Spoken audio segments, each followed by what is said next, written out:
Grabe ang linaw.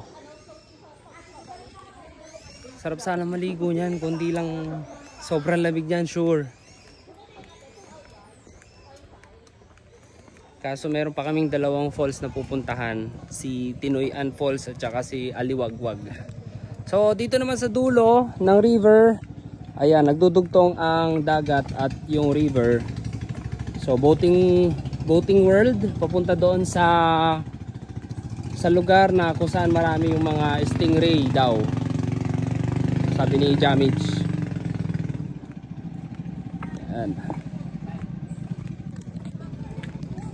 Ang ganda dito, promise.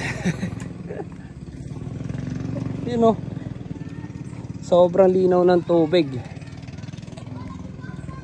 Ayan, so ito ang Enchanted River. Ride safe, ride safe.